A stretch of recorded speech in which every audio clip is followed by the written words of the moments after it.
Un matin pas tout à fait comme les autres au parc de l'innovation à l'EPFL. Pas d'étudiants, mais des start-upers que la BCV a décidé de présenter à quelques-uns de ses clients, eux-mêmes entrepreneurs ou investisseurs. Nous sommes ici car nous sommes en mode de levée de fonds. Donc, on est intéressé à rencontrer une ou plusieurs personnes avec lesquelles il y a des synergies possibles.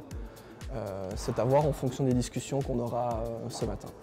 Dès qu'on aura ces fonds, en fait, on pourra attaquer la phase d'industrialisation et du coup la phase commerciale du produit. L'idée de ces rencontres, c'est aussi de permettre aux investisseurs potentiels de se familiariser avec l'écosystème dynamique, mais parfois un peu complexe des startups. C'est-à-dire que je me rends compte qu'il y a des développements au niveau de la technologie qui se passent partout dans le monde, et puis spécialement dans la région.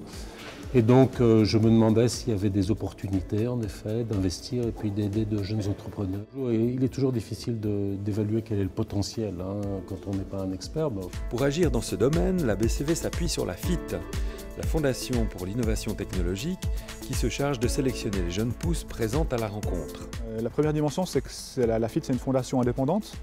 Et donc il n'y a pas d'intérêts particuliers qui sont défendus par cette fondation au-delà de soutenir la région. Le deuxième élément, c'est que cette fondation elle existe depuis une vingtaine d'années, donc elle a un certain savoir-faire qu'elle a développé avec les années. Puis le troisième élément, c'est finalement l'impact.